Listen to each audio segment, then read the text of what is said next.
موجودہ جو حکومت پر ڈال دیا جاتا ہے یا جو ادارہ ہے اس کے اوپر ڈال دیا جاتا ہے. اس لیے ادارہ یہ کہتا ہے کہ جتنی دیر اگر یہ بارش یا کرنٹ وہ اس کا پانی وغیرہ کا سلسلہ ہے تو اتنی دیر اس کو بند رکھتے ہیں. یہ والی بات ہے. تو وہی بات ہے کہ یہ پلاننگ کے اندر نہیں تھا.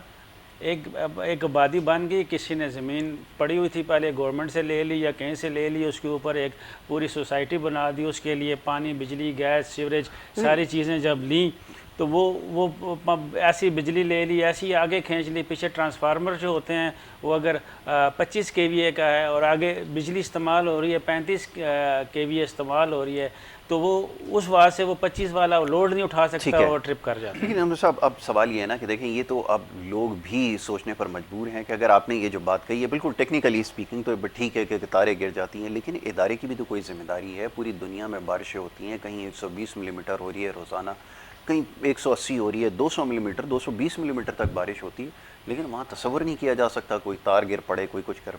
ادارے کو یہاں پہ کام کرتے ہوئے بھی اب میرے خیال میں 1 دہائی سے بھی زیادہ کوئی وقت گزر چکا ہے, اس کے باوجود بھی ابھی تک یہ بنیادی مسائل کے اندر اٹکے ہیں. تو پھر تو کوئی سوال تو پوچھنے والا ہو نا. اب سوال یہ پیدا ہوتا ہے کہ جب نعیم صاحب سے سوال پوچھا جائے گا تو وفاق کی طرف اشارہ کریں گے کہ جناب وفاق کی ذمہ داری ایسا ہی ہے جی, ایسے ہی وفاق کی ذمہ داری ہے, لیکن نہ وفاق ایکشن لیتا ہے. اس ادارے کے آگے سارے بے بس ہوتے ہیں. یہ کیا چکر ہے؟ اس کے لیے میں ذرا ایک چھوٹی سی بات کرنا چاہوں گا. اس کا حل تو پھر وہی ہے کہ یہ 18th امینڈمنٹ جو ہے نا یہ بالکل ختم ہونی چاہیے, بالکل یہ نہیں ہونی چاہیے. اور اب مسکرا دیا جی یہ بالکل یہ نہیں ہونی چاہیے اور یہ وفاق کے اوپر. ہاں جی خورشید بھائی کو لگتا ہے کہ 18ویں ترمیم اور صوبہ خود مختاری صرف صوبہ سندھ کے اندر ہے, تو میں تھوڑا سا اضافہ کر دوں نالج میں, یہ تمام صوبوں میں ہے. اچھا جو بجلی کا بل اس کراچی کو آتا ہے نا وہی بجلی کا بل KPK میں بھی آتا ہے, وہی بجلی کراچی میں زیادہ آتا ہے. ہاں کراچی میں زیادہ آتا ہے. مجھے اسلام آباد میں کبھی 28-29 روپے پر یونٹ آتا ہے اسلام آباد. ہاں ابھی صورتحال بات یہ ہے کہ کبھی ایک صاحب جو ہے وہ کنٹینر میں کھڑے ہو کے 8 روپے کے یونٹ کے پیچھے عوام کو بتاتے تھے کہ وہ پھاڑ دیا جائے. تو آج صورتحال یہ کہ کراچی آج 23 سے 24 روپے پہ لے گئے یونٹ کو کھینچ کے ان 3 سالوں کے عرصے کے اندر. اصل میں بات یہ ہے کہ کاش ایسا ہو جائے کہ الیکٹرک والے بجلی کے پیچھے لکھیں کہ اگر بارش ہوگی نا تو ہم لائٹ بند کر دیں گے, وہ نہیں لکھیں گے کبھی. اور آپ کا ان کا جو میٹر ہے وہ میٹر ان کی ریڈنگ چل رہی ہوتی ہے, وہ اپنا کام کر رہا ہوتا ہے چاہے وہ لائٹ ہو یا نہ ہو. بجلی کا بل آپ کا فکس ہے, وہ انہوں نے بھجوانا ہی بھجوانا ہے اور وہ آپ کے پاس آئے گی آئے گا. کوئی مانیٹرنگ سسٹم نہیں ہے, کوئی ہم میٹر کو جو ہے وہ چیک کرنے کے لیے کوئی لیب نہیں ہے. تو بہرحال اس کا وہ اپنا پورا جو ہے وہ انجوائے کرتے ہیں, اپنے الیکٹرک کو بجلی کے نظام کو انجوائے کرتے ہیں. آپ نے کہا کہ جو ہے وفاق کی طرف بات کریں گے, بالکل بات کریں گے وفاق کی طرف. دیکھیں پانی, گیس اور بجلی یہ تینوں وہ چیزیں جو بنیادی چیزیں جو بنیادی چیزوں کی ضرورت ہے. اب تینوں چیزوں کے اندر یہاں کیا صورتحال ہے کہ ہمارا جو ایک معاہدہ ہے نا, معاہدہ وفاقی حکومت کے ساتھ کہ ہمیں معاہدے کے تحت اتنی بجلی دیں گے, اتنا پانی دیں گے, اتنا گیس دیں گے. تو نہ تو ہمیں معاہدے کے تحت بجلی آ رہی ہے, نہ معاہدے کے تحت یہاں پانی آ رہا ہے, نہ معاہدے کے تحت ہمیں یہاں گیس دیا جا رہا ہے. حالانکہ ایک آئین بنا ہوا ہے, قانون بنا ہوا ہے جہاں سے جو چاہے وہ کوئی شہر ہو چاہے کوئی صوبہ ہو, جو زیادہ وسائل دے گا سب سے پہلے وسائل کا آپ اس کے اوپر ہو. ٹھیک ہے بات مناسب. آج کے الیکٹرک کی بات کروں, بجلی ہمارا جو ہم نے ان کو تقریباً 950 میگا واٹ بجلی جو ہے وہ تھرڈ کول سے ہم نے نکال کے دی, تو وہ یہاں سندھ میں نہیں گئی. وہ نیشنل گرانٹ سسٹم میں ملا کے وہ لے گئی فیصل آباد کو. چاہتے تو ہم یہاں پورے سندھ کو پورا کر سکتے تھے, اتنی بجلی کیپیسٹی ہمارے پاس موجود ہے, اتنی ہمارے پاس ریسورسز موجود ہیں, لیکن ہوتا یہ کہ لے گئے, ہمیں نہیں مل رہی بجلی. اب گیس یہاں اگر آپ ڈھیرکی چلے جائیں, اب گھوٹکی چلے جائیں, تو وہاں گیس کی صورتحال یہ ہے کہ سب سے زیادہ یہاں صوبہ سندھ گیس نکال کے دیتا ہے. بالکل صحیح. یہاں ہمیں ہماری حالت یہ کہ آپ نے دیکھا کہ کبھی CNG بند, تو کبھی گھر کا گیس بند, تو کبھی یہ بند تو وہ بند. اچھا سردیوں میں تو ہم سنتے تھے گیس جاتا ہے. یہ اتنی نااہل حکومت اس ملک میں مسلط ہوئی ہے کہ گرمیوں کی صورتحال یہ ہو گئی کہ گرمیوں میں بھی اس نااہل حکومت نے لوگوں کا گیس بند کر دیا, چولہے ٹھنڈے کر دیے. تو اتنی نااہل حکومت اس وقت اس ملک کے اوپر مسلط ہے. دیکھیں بات یہ کہ کراچی کے اندر جو کام 35 سال سے ایک جماعت یہاں کراچی کو یرغمال بنا کے بیٹھی ہوئی تھی, اس کراچی میں ان کی ذمہ داری تھی کہ سب اس چیزوں کو, ان چیزوں کو وہ دیکھتے. میں نے کہا نا کہ MP کو اس کے وسائل کے حساب سے جو وہ بجٹ ہوتا ہے اس کو ملتا ہے. اب اس کا کام ہے کہ وہ بجٹ اپنے ڈیولپمنٹ منصوبوں پہ لگائے, یا جو کام اس نے کرنے کے اپنے حلقے کے اندر وہ کرے. اب وہ کام جو یہاں نہیں کیا ایک جماعت نے, اور نہ کرنے کے بعد وہ 5 سال پورا انجوائے کیا, اور انجوائے کر کے پیپر ہوا میں لہراتے ہوئے چلا گیا کہ مجھے اختیارات نہیں دیے. اختیارات نہیں دیے تو بھائی آپ تیسرے مہینے چھوڑ کے چلے جاتے, کتنا اچھا تھا.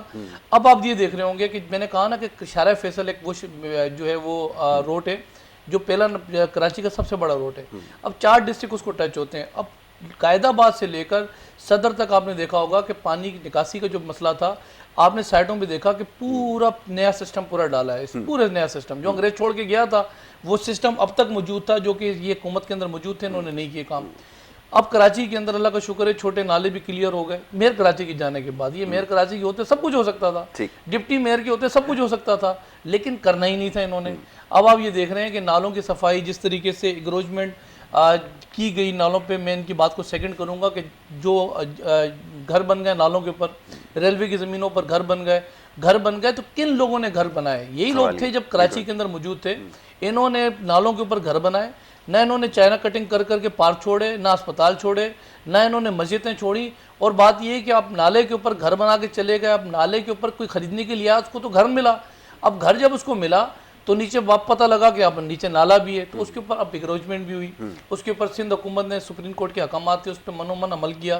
ہوتا یہ کہ یہاں سے لے کر انکروچمنٹ آپ کی گلگت تک ہوئی ہے. لیکن صوبہ سندھ, کیونکہ 18ویں ترمیم کا ہمیں تانا ملتا ہے, صوبہ سندھ وہ صوبہ ہے کہ ریلوے کی زمین کا بھی ہرجانہ جو پے کرے گا وہ سندھ حکومت کرے گی. آپ کے نالوں کے اوپر جو انکروچمنٹ ہوئی ہے اس کا بھی ہرجانہ کون پے کرے گی؟ سندھ حکومت کرے گی. اس لیے کرے گی, اس کی وجہ یہ ہے کہ 18ویں ترمیم ہے. ہمیں تو تانا ملتا ہے.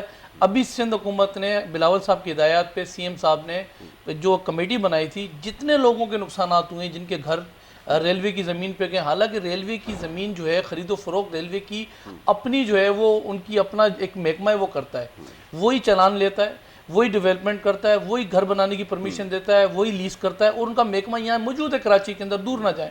ہم تو نشاندگی کرتے رہے اس محکمے کو, ریلوے کی انتظامیہ کو, خدا کے لیے یہ زمینوں, جن زمینوں کے اوپر گھر بننے جا رہے ہیں اس پہ آپ مہربانی کریں. کل ان کو پھر گرایا بھی جائے گا, لازمی سی بات ہے کہ گرایا جائے گا تو ان کو نقصان ہوگا. ریلوے کے علاوہ بھی تو زمینیں ہیں جن کے اوپر انکروچمنٹ ہوئی ہے. آپ کی جو اتھارٹیز ہیں, خیر اب یہ تو ایک بہت لمبی بحث ہے کہ یہاں پر جو ایس پی سی اے موجود ہے, دیگر آپ کے ادارے موجود ہیں, ان کی ملی بھگت سے جو کچھ ہوا ہے وہ بھی سب کے سامنے ہے. اگر چلیں وفاق کے ماتحت پہلے کیس بھی سے تھا, ٹھیک ہے نا, سب جانتے ہیں کہ اس کا کچن 90 کا اس سے چلتا تھا. مطلب یہاں جس طریقے سے انہوں نے کنٹرول کیا ہوا تھا وہ تو ختم ہوا, ایک زمانہ ہو گیا نا. اب بتائیں نا, اب آگے کی کیا صورتحال ہے؟ یہ کہ بات جیسے میئر کراچی گیا, میئر کراچی کے جانے کے بعد الحمدللہ بات یہ کہ بہت ڈیولپمنٹ اب نظر آ رہی ہے. اور الحمدللہ میں آپ کو میں دعوے سے کہہ رہا ہوں, مطلب کل ہمارا اسٹیٹمنٹ بھی جاری ہوا, سندھ حکومت نے جاری کیا, دعویٰ ہمارا بیلنس شیٹ ہے وہ تو اس کچھ دفعہ اور بتا اگر رہی ہے. 120 سال کا ریکارڈ بھی بارش کا ٹوٹ جائے تو انشاءاللہ تعالیٰ وہ نقصانات جو پچھلے سال جو نقصانات لوگوں کے ہوئے تھے, لوگوں کے املاک جو ٹوٹے تھے, الحمدللہ دیکھیں نا, مین تو بالکل بالکل سر, میں دعوے سے آپ سے یہ بات کر رہا ہوں. اگر اللہ کرے ایسا نہ ہو, کیونکہ ناگانی آفات سے اللہ پاک دور رکھے. امریکہ جیسا ملک ڈوب گیا سر, برطانیہ کی صورتحال خراب ہوئی پڑی ہے.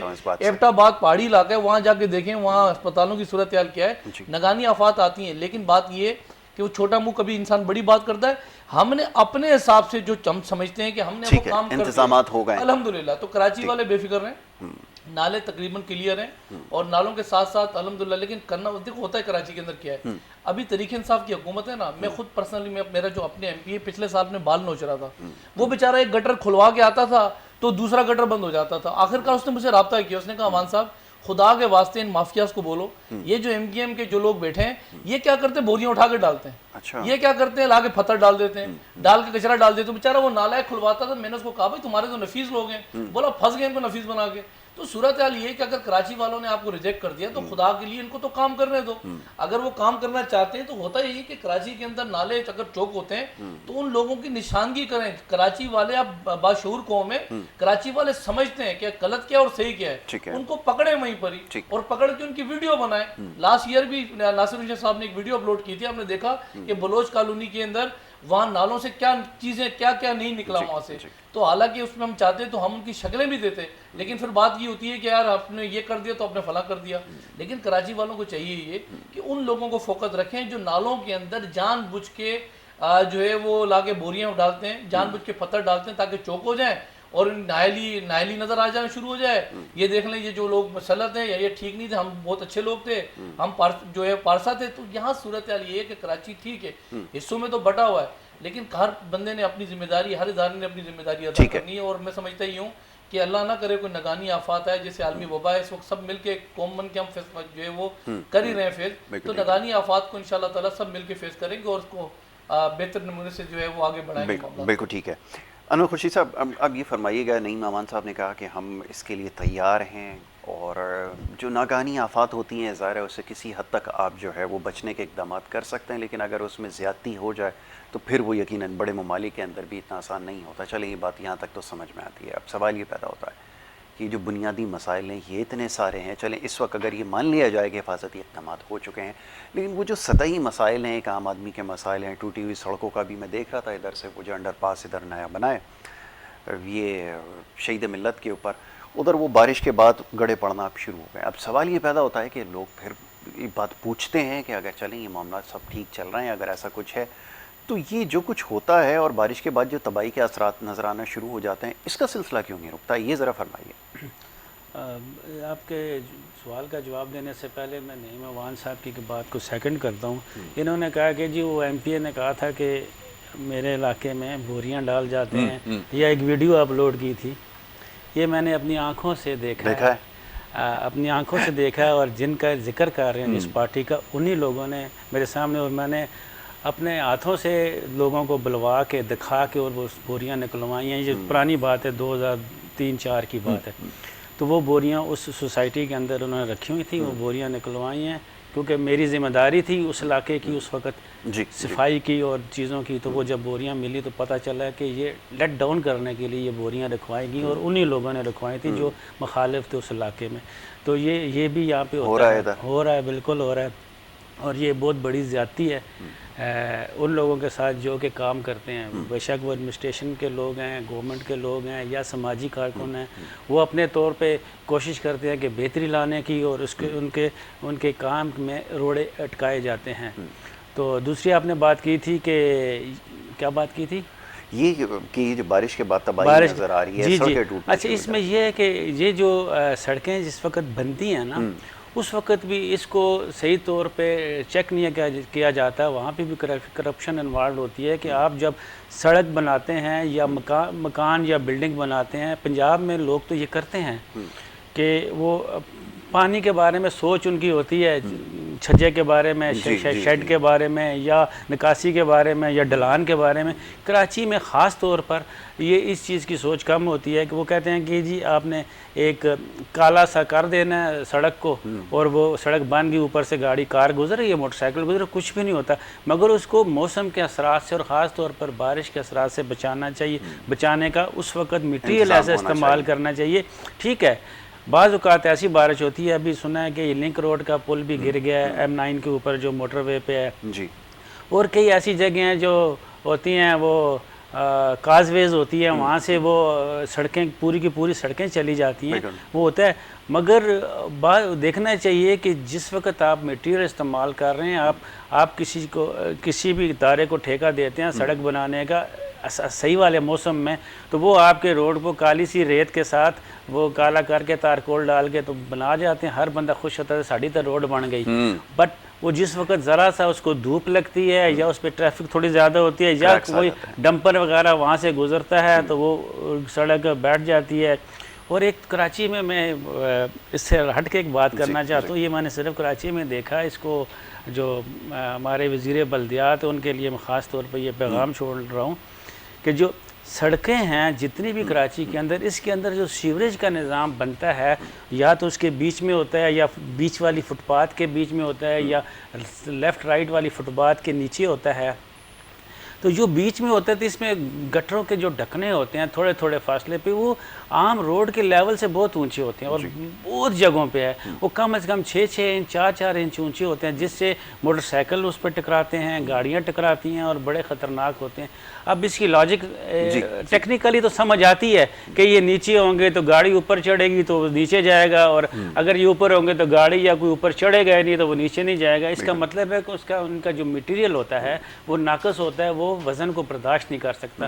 تو کائنڈلی اس چیز کو دیکھیں، اس کی وجہ سے بہت زیادہ لوگوں کو نقصان ہوتا ہے، خاص طور پہ موٹر سائیکل والوں کو یا چھوٹی گاڑیوں کو پتہ نہیں چلتا، گاڑی اس کے اوپر گٹر کے اوپر چڑھ جاتی ہے جو کہ روڈ کے بیچ میں روڈ کے لیول سے اوپر اٹھے ہوتے ہیں. بالکل ٹھیک ہے. اچھا جی، اب نعیم امان صاحب، اب موضوع گفتگو تو ویسے کراچی کے مسائل کے حوالے سے تھا، بلدیاتی مسائل کے حوالے سے، لیکن اس وقت ایک بڑا مارکا ہونے جا رہا ہے آزاد کشمیر انتخابات کے حوالے سے. بھرپور تیاریاں ہو رہی ہیں, جلسے بھی ہو رہے ہیں, جلوس بھی ہو رہے ہیں, سوال بھی ہو رہا ہے, یہ اٹھ رہا ہے کہ کرونا وائرس ابھی بھی موجود ہے لیکن اس کے باوجود یہ سب کچھ ہو رہا ہے. تو یہ کیمپین کیسے آگے بڑھ رہی ہے یہ تو بتائیے. اور پھر وہ جو الزامات کی سیاست ہو رہی ہے, وہ جو بیانات کی سیاست ہو رہی ہے, وہ بھی جاری ہے. دوسری طرف چیئرمین صاحب آپ کے امریکہ چلے گئے. یہ لوگ اس وقت جو ہے وہ زیادہ وہ سوال کر رہے ہیں کہ ایسی صورتحال میں اور اچانک سے چلے جانا نجی دورے پہ, بہت سارے سوالات اٹھتے ہیں. فرمائیے کیا کہیں گے. دیکھیں الیکشن تو خاص طور پہ کشمیر کے اور گلگت کے الیکشن جب بھی ہوئے ہیں جی تو یہ وہ دو جگہیں جہاں سے جب بھی الیکشن ہوئے تو ہمیشہ وہ وفاق کی طرف جو وفاق میں حکومت ہوتی ہے تو وہ کوشش یہ کرتے ہیں کہ وفاقی حکومت کو وہ لے کر آئے ان جگہوں پر. گلگت کے اندر جو الیکشن ہوئے ہیں, گلگت کی صورتحال یہ کہ 2001 سے پی ٹی آئی پہلی دفعہ ایسا ہوا کہ نہیں نکال سکی, جی ایک بڑا مارکا نہیں مار سکی. اور یہی صورتحال وجہ کیا بنی, 3 سال کی ان کی پروگریس تھی, اور یہی صورتحال کشمیر کی طرف جا رہی ہے. تو کشمیر پہ لازمی سی بات ہے, اب تحریک انصاف وہاں ہر طریقے سے ہیں, چاہے وہ ڈیولپمنٹ کے منصوبے ہوں, چاہے وہ کھلا پیسہ ہو. اور ایک تو وزیر ان کا پکڑا بھی گیا پیسے دیتے ہوئے, اس پہ جو ہے وہ الیکشن کمیشن نے ایک ہدایت بھی جاری کی کہ ان کو فوراً اس حلقے کا الیکشن جو ہے پوسٹ پون کر دیا جائے جس حلقے میں ان کا جو ہے وہ وزیر نے پیسے دیے. تو کہنے کا مطلب یہ کہ یہاں سازشیں اس وقت کشمیر کے اندر جس طریقے سے اب جو ہے وہ کام کر رہی ہیں, تو سازشیں کشمیر کے لوگ باشعور لوگ ہیں, سمجھدار ہیں, ان کو پتہ ہے کہ کون سی پارٹی ہے جو وہاں خیر خواہ ہیں کشمیریوں کے لیے. اس وقت کشمیر کی جو صورتحال ہے, کشمیر کے لوگ سمجھتے ہیں کہ کشمیر کا جو 72 سال سے جو چلنے والا ایک ڈسپیوٹ تھا, وہ ڈسپیوٹ شاید ہو سکتا ہے کہ 2 4 5 سال اور مزید چل سکتا تھا, کیونکہ ہر چیز کا ایک ٹائم اور وقت ہوتا ہے. لیکن ایسی حکومت جو مسلط ہوئی ہے پاکستان پہ, اس نے آتے ہی اس کشمیر کا سودا کر دیا. آرٹیکل 370A اور 70A جیسے ریووک کیا ہے, اور ریووک کر کے اس کا جو ہے اس کی جو سلامتی تھی اور پوری سلامتی سمیت پورا سسٹم انہوں نے جو ہے وہ انڈیا کے حوالے کر دیا ہے. تو وہ سمجھتے ہیں ان ساری چیزوں کو کہ بات یہ ہے کہ ان 3 سالوں کے اندر جہاں سے انہوں نے حکومت بنائی تھی وہاں کیا ڈیلیور کیا. وہ سمجھتے ہیں چیزوں کو کہ مہنگائی کی جو اس وقت لہر صرف پاکستان میں نہیں, کشمیر کی سائڈ پہ بھی ان کے پاس بھی گئی ہے. تو وہ سمجھتے ہیں جہاں جہاں سے یہ سلیکٹ ہوئے ہیں انہوں نے بیڑا غرق ہی کیا. کشمیر میں آ کے انہوں نے کیا کرنا ہے, جو انہوں نے پورے پاکستان کے اندر جو صورتحال بنائی ہے. لیکن کشمیر کے اندر جو چیزیں ہم دیکھ رہے ہیں, میں خود 11 دن وہاں لے کر آیا ہوں, جس طریقے سے وہاں ہمارے اپنے کینڈیڈیٹس جو ہمارے جو اس وقت پارٹیسپیٹ کر رہے ہیں الیکشن جو ہے لڑنے کے لیے, ان کو جس طریقے سے تھریٹ دیا جا رہا ہے یا جیسے ان کو آفریں دی جا رہی ہیں, ہر طریقے سے وہ کوشش یہ کر رہے ہیں کہ وہ یا تو بات یہ کہ آزاد پہ چلے جائیں یا آزاد امیدواروں کو وہاں جتایا جائے. وہی جو گلگت کے اندر جو ہے وہ ان کی ایک پالیسی تھی, آزاد امیدواروں کو جو ہے وہ کسی طریقے سے جتوائیں اور جتوا کے اس کے بعد پھر اپنی حکومت میں ڈم کر دیں, اور وہی پالیسی کے تحت وہاں بھی کام ہو رہا ہے. نون لیگ کے کافی ایسے لوگ ہیں وہ ٹکٹ لینے کے لیے تیار نہیں ہیں, ڈرے ہوئے ہیں, خوف زدہ ہیں, ان کو مطلب ان کے ساتھ جو حالات بنے ہوئے ہیں جو میں دیکھ کر آیا ہوں صورتحال کشمیر کی. تو ہمارا کشمیر کی باشعور جو عوام ہے وہ اپنا فیصلہ انہوں نے خود کرنا ہے, اور ان کو بہتر جو لگے گا, جو جماعت بہتر لگے گی, وہ اپنی جگہ وہ ان کو ووٹ دیں گے. اور جو ووٹ دیں گے تو انشاءاللہ تعالیٰ کام, پاکستان پیپلز پارٹی پہلے بھی وہاں اقتدار میں رہی ہے کشمیر میں, اور کشمیر میں یونیورسٹیوں سے کالجز سے لے کر اسپتال, بڑے منصوبے کشمیر کے اندر جو ہے وہ دیے.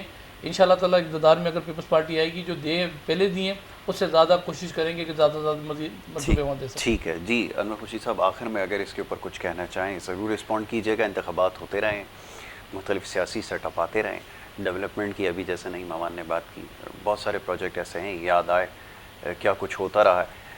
بہرحال ابھی اگر اس کے بارے میں بات کی جائے گی تو پھر بہت سارے سیاسی جو پارٹیاں ہیں ان کو شاید اس کے اوپر بڑے شدید تحفظات بھی ہوں.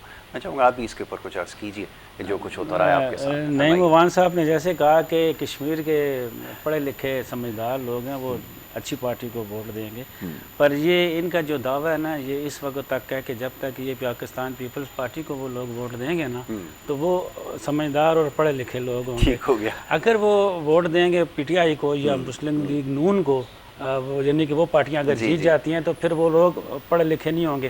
ہاں پھر بھی اگر وہ لوگوں کو پڑھے لکھے اور میں بتا رہا ہوں, میں پورا نہیں, انڈا مرغی کٹے والوں کو تو میرا نکال کے نہیں, انڈا مرغی کٹے جب اگر ان کو دے دیے نا, اور یہ کہیں گے وہ تو ابھی بھی باشعور ہیں پر الیکشن میں دھاندلی ہوئی ہے, ٹھیک ہے نا, تو یہ الیکشن میں اس کے لیے بھی تیار ہیں. کشمیر کے الیکشن کے بعد یہ ڈیفینیٹلی, کیونکہ بلاول بھٹو زرداری جو ہیں وہ سمجھدار ہیں, ان کو پتہ ہے کہ ہماری داں پہ دال گلنی نہیں ہے, تو بہترین اپنے یعنی کہ مفادات کے لیے کام کرنا تھا, اپنی بہتری کے لیے. امریکہ میں اگر کوئی فائدہ ہے تو وہاں چلا جو بنسبت کشمیر میں کوئی فائدہ نظر نہیں آ رہا تھا, اور کشمیری میں اگر ان کو ذرا سے اتنا سا رتی بھر بھی فائدہ نظر آ رہا ہوتا تو آج کشمیر میں وہ ڈیرا لگا لیتے. 25 جولائی کیا 31 جولائی تک وہ انہوں نے ڈیرا لگایا ہونا تھا, وہاں پہ انہیں نظر کچھ نہیں آیا. دوسری بات, یہ الیکشن جب ہو جائیں گے نا 25 کو, اور اس کے بعد اس کا رزلٹ آ جائے گا اور پاکستان تحریک انصاف وہاں سے جیت جائے گی, یہ لوگ شور مچائیں گے. تو ان لوگوں کو, دونوں پارٹیوں کو, خاص طور پر تمام پولیٹیکل پارٹیوں کو, دونوں پارٹیوں پاکستان مسلم لیگ نواز اور پاکستان پیپلز پارٹی کو ابھی بھی یہ مشورہ ہے سب کی طرف سے بھی, میری طرف سے بھی, کہ یہ جو الیکشن کے اوپر جو مہم چل رہی ہے, اس کے اوپر جو ریفارمز آ رہے ہیں, الیکٹورل ریفارمز, اس کے اوپر بیٹھ کے کام کریں تاکہ کنسنسس سے کام ہو جائے, اور یہ آنے والے الیکشن سے پہلے, بہت پہلے کر لیں. ابھی 2 سال رہتے ہیں, 1 سال کے اندر اندر اس پہ اوکے کر دیں ساری پارٹیاں, تو یہ سنسیئر ہیں ملک کے لیے اور ملک کی عوام کے لیے. اگر یہ الیکشن ریفارمز کے اوپر, الیکٹورل ریفارمز کے اوپر یہ سنسیئر ایک جگہ پہ نہیں بیٹھتے تو کوئی بھی پارٹی ہماری عوام کے لیے سنسیئر نہیں ہے. اور سیم کراچی کے لیے بھی, اگر گورنر صاحب, چیف ایگزیکٹو صاحب اور MQM کے جو اپوزیشن کے جو لوگ ہیں, PTI اور MQM والے, یہ چاروں پارٹیاں مل کے بیٹھ کے کنسنسس کے ساتھ کراچی کے مسئلے حل نہیں کرتے تو یہ چاروں کے چاروں کراچی کے عوام کے لیے سنسیئر نہیں, مسترد کر دیے جائیں گے. ٹھیک ہے جی. انور خوشی صاحب, آپ کا بہت شکریہ, پروگرام میں آپ نے وقت دیا. نعیم امان صاحب, آپ کا بہت شکریہ, پروگرام میں آپ تشریف لائے, ہمارے ساتھ بات کی, اور مختلف حوالوں سے آج ہم نے گفتگو کی ہے, خاص طور پہ جو شہر کراچی کے مسائل ہیں اور بارش کے بعد کی جو صورتحال ہے, اس کے اوپر آج پروگرام میں گفتگو ہوئی ہے. اور اس کے اوپر انشاءاللہ آگے ضرور پروگرام میں گفتگو کریں گے, کیونکہ یہاں پہ وقت سیگمنٹ کا جو ہے وہ تھوڑا سا کم ہے, اور اس کے ساتھ دیگر معاملات ہیں جس کے اوپر بات کرنی ضروری ہے. اور اس کے ساتھ ساتھ یہ عوامی مطالبہ بھی ہے, دیکھنے والے ہمارے چاہتے ہیں, جو فالوورز ہیں, کہ پروگرام میں انہیں موقع دیا جائے. تو کل انشاءاللہ ضرور پروگرام میں ایسا سلسلہ رکھیں گے کہ جو پروگرام دیکھنے والے ہیں ان کو براہ راست شامل کیا جائے گا, اور خاص طور پہ اگر اس معاملے کے حوالے سے بات کرنا چاہیں تو یہ پلیٹ فارم آپ کے لیے حاضر ہے. یہاں پر ہمیں ایک چھوٹی سی بریک لینی ہوگی, اور بریک کے بعد جو ہمارا دوسرا سیگمنٹ ہے اس میں بات ہوگی آپ کی صحت کے حوالے سے, تو وہ سیگمنٹ آپ کو دکھائیں گے. دیکھتے رہیں پروگرام گڈ مارننگ کراچی.